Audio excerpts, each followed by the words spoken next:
Shalom, shalom, shalom, les affranchis de par le monde, c'est notre temps d'édification. Je voulais saluer tous ceux qui se réveillent de l'autre côté des États-Unis, au Canada. Je voulais dire bonjour et bon après-midi à ceux qui sont ici en Afrique centrale. Jambo à ceux qui sont en Tanzanie, en RDC, Mungo, Wako, Barike. C'est notre temps d'édification. Nous voulons partager un petit enseignement concernant les 7 comportements à appliquer au quotidien. 7 comportements à appliquer au quotidien. Prions. Dieu d'Abraham, Dieu d'Isaac, Dieu de Jacob, Dieu de Zabatou, Dieu des affranchis. C'est toi le Dieu qui a permis que nous soyons la lumière des nations afin d'éclairer dans l'obscurité, apporter, Seigneur, la vérité en face de toute contre-vérité. Au nom de Jésus, nous ramenons captive à l'obéissance de ta parole toute pensée, afin que, Seigneur, connaissant la vérité libère les uns et les autres. Dans le nom de Jésus-Christ, nous avons ainsi prié. Amen. Alors, bien-aimés, nous voulons partager rapidement 7 comportements que nous pouvons appliquer au quotidien. Cela a été inspiré d'un texte que j'ai lu dans les réseaux sociaux sur la culture japonaise. Vous savez, ils ont il y a une compagnie, il y a une société où c'est une très grande société. Et vous savez que le Japon est beaucoup peuplé. Ils ont un espace de parking qui est très, très, très grand, ce qui fait que ça peut s'étendre à des dizaines de kilomètres. Et ça fait qu'il y a des gens, lorsqu'ils arrivent, ceux qui arrivent tôt, ils s'arrangent à se garer un peu très loin. Ils marchent pour rentrer dans leur bureau, pour laisser la place à ceux qui vont venir en retard de se garer plus proche du bureau, pour qu'ils n'aient pas d'efforts à faire, à fournir pour arriver au bureau. Déjà, ils sont en retard. S'ils doivent encore marcher, ils seront davantage en retard, ils risquent de se précipiter. Donc, ils ont la culture là-bas, quand tu arrives tôt, ceux qui arrivent tôt se placent plus loin, se garent plus loin pour marcher, aller jusque dans la société, et ceux qui arrivent tard se garent proche des bureaux. Et ça m'a beaucoup inspiré sur certains comportements que nous devons avoir comme chrétiens en relation avec la Bible. Et donc, le premier comportement que nous pouvons tirer de cela, c'est l'humilité. Donc, privilégier le bien des autres avant les siens. Vous voyez, quelqu'un qui arrive tôt, il se réveille tôt le matin, il arrive, au lieu de garer proche du bureau, il gare loin du bureau. Il va marcher encore pour aller au bureau. Tout ça, c'est parce qu'il donne la priorité d'être proche du bureau à ceux qui vont venir en retard, d'entrer rapidement au bureau. Et ce comportement inspiré du japonais, de se garer loin et de laisser les places proches des collègues, aux collègues, on voit ça dans Philippiens 2, à partir du verset 3 au verset 4. Et Philippiens 2, 3 à 4 encourage à considérer les autres comme supérieurs à soi-même. L'idée est de chercher chaque jour une petite manière de faciliter la vie d'autrui, même dans les simples gestes invisibles.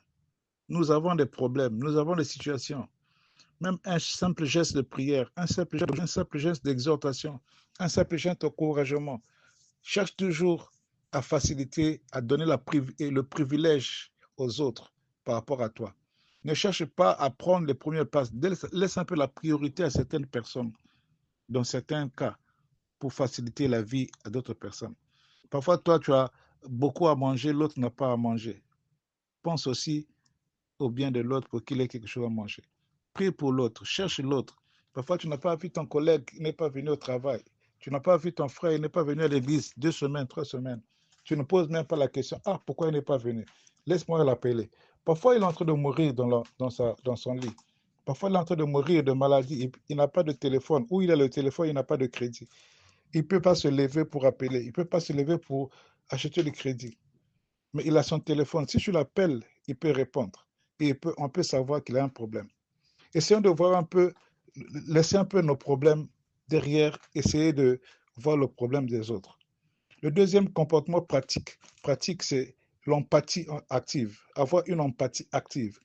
C'est un comportement d'anticiper le besoin des autres. C'est la suite à ce que je dis, l'humilité, donner la priorité aux autres, mais avoir aussi l'empathie, envie de rendre ce service-là, anticiper le besoin. Peut-être que tu ne vois pas le besoin, mais anticipe le besoin. Si tu prends par exemple une chemise, tu viens, tu donnes à un frère, une robe, un pan, tu donnes à quelqu'un comme cadeau. Tu ne peux pas savoir, peut-être qu'il avait besoin d'habits, il n'a plus d'habits, peut-être qu'il n'a même plus de panne. Mais le fait de lui apporter un cadeau d'habits, de panne, de chemise, un peu d'argent, ça peut faire en sorte que tu as anticipé sur les besoins. Il ne t'a pas posé ces problèmes, mais tu as anticipé. Parce qu'il y a un cas où quelqu'un te pose des problèmes. Il y a un autre cas où il ne te pose pas de problème, c'est toi qui anticipes sur les besoins. Matthieu 7, verset 12 dit, faites aux autres ce que vous voudriez qu'ils fassent pour vous. C'est important de penser toujours que si toi tu as des besoins, les autres aussi en ont des besoins. Chaque fois que tu achètes une boîte de lait pour toi, achète une autre boîte pour quelqu'un d'autre, partage. Parce que tu ne sais pas, peut-être que les enfants n'ont pas mangé. Une fois, c'est comme ça, j'avais reçu les vivres, j'ai partagé, j'ai donné à une famille aussi. Et quelques jours après, la maman m'a témoigné que ce que tu avais donné là, c'est ce qu'on a mangé ce jour-là, on n'avait rien à manger. Mais comment je ne savais pas qu'il n'avait pas à manger. Moi, j'ai donné juste comme ça parce que je dis que j'en ai reçu un peu beaucoup et je suis seul. Bon, je partage un peu avec, avec plaisir, ne sachant pas que ça réglait le besoin de quelqu'un. Essayons d'anticiper. Dans l'anticipation des besoins des autres, Dieu nous donne une certaine bénédiction euh, qu'on ne peut pas imaginer. Avant d'agir, se demander, est-ce que cela pourrait aider ou soulager quelqu'un? Si ce que tu donnes peut soulager, aider quelqu'un, fais-le. N'attends pas qu'il te demande. Et ne donne pas quelque chose qui ne peut pas servir, qui ne peut pas soulager une personne. Il y a des gens, j'ai connu quelqu'un qui était content parce qu'il y a un frère qui lui a vendu un véhicule à un prix très, très, très abordable. Or, en réalité, le monsieur était fatigué de son véhicule, il voulait s'en débarrasser. Il a préféré bazarder ça à un prix. Et celui qui a vu qu'il a reçu un véhicule à un prix très abordable, il était content, mais en réalité, on lui a vendu des problèmes. Il a dépensé plus qu'encore le prix de vente et il n'a jamais utilisé la voiture. Donc, ne donnez pas aux autres ce que vous-même, vous savez que ça ne vous sert plus à rien. C'est que ça ne servira pas à l'autre. Pourquoi donner à l'autre un cadeau empoisonné? Troisièmement, vivre en harmonie avec son entourage. C'est très important. Un comportement qu'il faut préserver l'ordre et l'efficacité collective. Donc, le fait de garer loin permet à ceux qui sont en retard de garer proche et entrer rapidement. Ça garantit, ça préserve l'ordre et l'efficacité collective. Tu ne dis pas qu'ils sont en retard, moi on doit voir que c'est moi qui viens à temps. Non, ce n'est pas comme ça. Déjà, le classement montre que tu es venu à temps et tu es aussi humble, tu favorises l'intégration et l'efficacité collective. Dans Romains chapitre 12, versets 10 à 13, la Bible souligne l'importance de la fraternité et de la prévenance. Il est question de favoriser les solutions pacifiques, collaboratives et faire en sorte que l'environnement dans lequel nous sommes, l'environnement familial, ecclésiastique, professionnel ou communautaire, soit garanti. Tout ce qui est, tout ce qui est solution pacifique. Apporter toujours un plus en préservant l'ordre et l'efficacité collective. C'est important de marcher de la fraternité, avoir l'harmonie dans l'environnement où tu te trouves. Il ne faudrait pas que tu sois celui-là qui cause des problèmes dans l'environnement où tu te trouves, dans la parcelle. On ne peut pas venir évangéliser sur toi parce que tu as déjà gâté le terrain.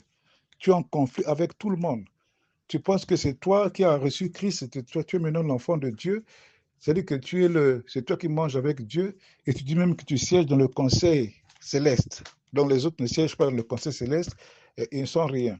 Et c'est toi qui es supérieur et tu crées des troubles autour de toi, dans ta famille, dans ta parcelle, dans ton quartier, dans ton environnement de travail, au point où tu as fermé la porte à l'évangélisation. Nous devons vivre en harmonie avec notre entourage pour favoriser aussi le service de l'évangélisation et favoriser aussi la vie communautaire. Quatrième comportement, servir sans attendre de reconnaissance ou de félicitations. Non. Fais le travail par amour et non pas parce que tu dois recevoir une récompense. Au Japon, ces gestes discrets qui passent souvent inaperçus, mais c'est très important. Matthieu 6, versets 3 à 4 dit « Servir dans le secret pour plaire à Dieu plutôt qu'aux hommes ». Donc tout ce que nous faisons, chanter, prêcher, au protocole, à l'école, partout, tout ce que nous faisons pour les hommes, faisons-le pour la gloire de Dieu, pour plaire à Dieu, et non pas pour plaire aux hommes. Il y a des gens qui ont fait des choses pour plaire, ils viennent même à l'église pour plaire aux hommes. Ah, si je ne vais pas à l'église, le bishop, le pasteur ne me verra pas. Si je ne vais pas à l'église, ah, tel pasteur ne me verra pas. Il ne sera pas content. Tu ne vas pas pour un homme, tu vas pour Dieu. Ne faites pas des choses pour les hommes, vous allez échouer.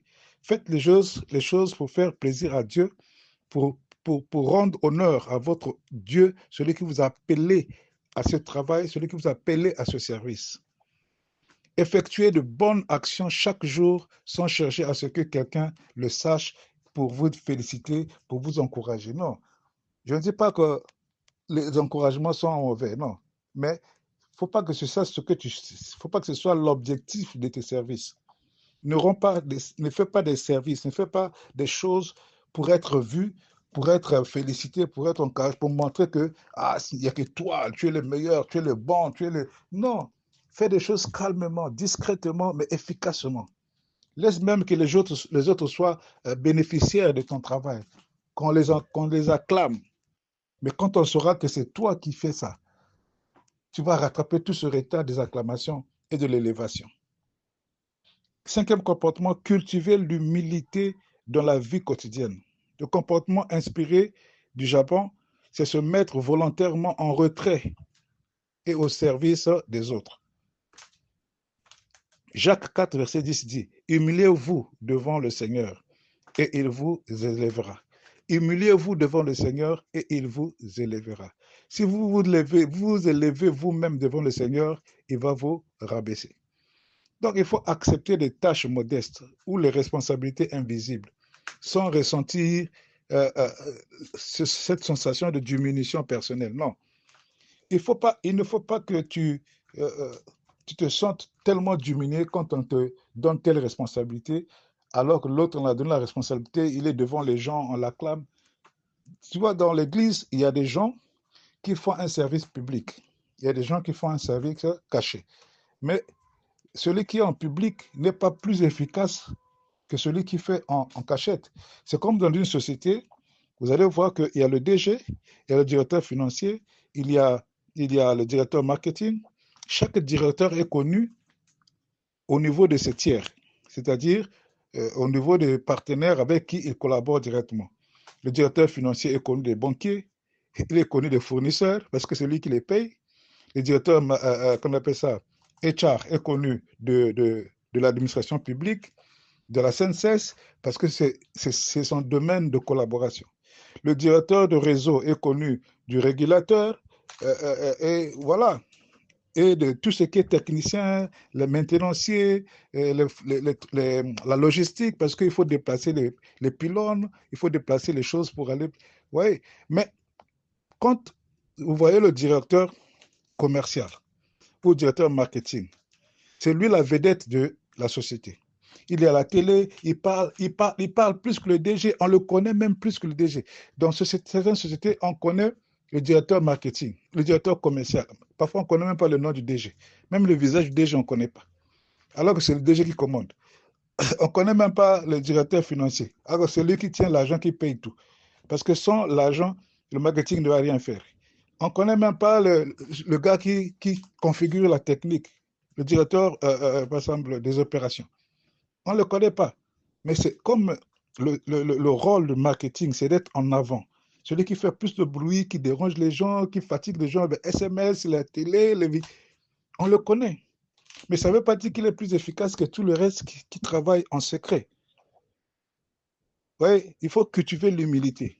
Tu peux être acclamé, tu peux être en vue, visible, mais reconnais que la contribution des autres qui sont invisibles est très importante. On dit toujours que la goutte qui fait déborder le vase n'est pas plus grosse que les autres gouttes qui ont rempli le vase. Donc, reconnaître que le travail des autres dans l'invisible est aussi plus important que le travail que tu fais dans le visible. Et c'est ça, cultiver un peu l'humilité dans le quotidien. Le sixième comportement, c'est soutenir le bien-être pratique des autres. C'est un comportement de prévenir les petits désagréments pour les collègues ou les voisins. Galates 6, verset 2 dit, portez les fardeaux les uns les autres. Portez les fardeaux les uns des autres. Tu ne dois pas porter que tes fardeaux. Tu ne dois pas porter que ta croix. Porte aussi la croix des autres. Si tu penses que tu dois venir chanter, regarde les difficultés que les autres aussi ont. L'autre peut ne pas être là à temps parce qu'il habite loin, parce qu'il a des difficultés de transport. Ne te mets pas à condamner, à critiquer, ne te mets pas à te comparer à lui. Couvre sa place. Si tu es là, tu peux couvrir, tu peux couvrir. Si tu es dans un environnement où tu vois que tu es arrivé, les chaises ne sont pas arrangées, mais le culte va commencer, mets-toi, le protocole n'est pas là, arrange les chaises. Ne dis pas que ce n'est pas mon travail. Arrange, ça t'enlève rien. Quand toi, tu viens t'asseoir, tu ne te demandes pas qui a nettoyé la chaise sur laquelle tu t'assois. Il y a quelqu'un qui est passé là qui a fait ça pour toi. Il y a quelqu'un qui est passé là parfois qui a fait un travail qui n'était pas à lui. Et donc, ce qu'on te dit, c'est qu'on porte le fardeau. Observer les besoins autour de soi. Agir pour alléger la charge ou la peine d'autrui, même subtilement. Agis, interviens, sois utile. Chaque jour, efforce-toi à être utile pour quelqu'un. Avant de dormir, fais le point. Est-ce que j'ai été utile pour quelqu'un aujourd'hui? Qu'est-ce que j'ai fait de bien pour autrui? En quoi est-ce que j'ai contribué dans l'avancement de quelqu'un? En quoi est-ce que j'ai apporté? Qu'est-ce que j'ai apporté? Quel fardeau j'ai porté pour quelqu'un d'autre que je suis? Quelqu'un qui est malade, pour quelqu'un qui est malade, si lui envoyait même 10 francs, 15 francs qu'il achète de l'eau, j'ai apporté quelque chose. Pose-toi la question chaque fois que tu te réveilles. Qu'est-ce que j'ai à faire aujourd'hui? Qu'est-ce que je n'ai pas pu réaliser hier? Et qu'est-ce que je dois accomplir aujourd'hui? Quand tu arrives le soir, pose-toi la question, en quoi j'ai été utile aujourd'hui? Est-ce que la journée a été optimisée pour moi? Le dernier comportement, c'est faire preuve de cohérence et de discipline. C'est respecter les règles implicites de l'organisation collective. Quand on a dit qu'il faut arriver à 7 heures, arriver à 7 heures. On appelle les gens à venir arriver à telle heure pour une réunion, efforce-toi à arriver à telle heure. Quand on dit réunion à 10 heures, ça ne veut pas dire qu'à 10 heures, tu commences à te lever pour aller dans la douche. Ça, c'est un manque de respect pour les autres. Quand on te dit, par exemple, vous devez venir faire les choses de telle à telle heure, les autres commencent à finir, toi, tu commences à arriver. Tu n'appelles même pas pour t'excuser. On te dit, tu n'appelles même pas pour présenter des excuses que tu ne seras pas là. Justifier ton absence. C'est un manque de respect. Essaye de faire preuve de cohérence et de discipline. Les règles qu'on a établies, ça doit être valable pour tout le monde. Pourquoi chaque fois, ce doit toujours être toi qui dois faire l'exception des règles? Tu ne dois pas te faire remarquer par de mauvaises habitudes, de manque de respect des règles et d'indiscipline. 1 Corinthiens 14, verset 40 dit que tout se fasse avec ordre, avec dignité. Il faut maintenir le comportement constant, respectueux dans toutes les interactions, sans chercher à se mettre en avant et surtout négativement. Donc cette sagesse japonaise illustre que des petits gestes empreints de respect et de considération peuvent transformer une société. La Bible nous enseigne que les mêmes attitudes, humilité, service, empathie sont les moyens concrets de manifester l'amour de Dieu. Dans la vie quotidienne, chaque action discrète peut devenir un témoignage vivant de foi et d'harmonie. Que Dieu bénisse celui qui a écouté, celui qui a compris les 7 comportements que nous devons à pratiquer chaque jour, celui qui va les mettre en pratique. Dieu soit loué. J'espère avoir dit quelque chose, j'espère avoir apporté et anticipé à certains besoins. Que Dieu vous bénisse. C'était votre frère Ghislain Elenga depuis Brazzaville. Au nom de Jésus-Christ, Amen.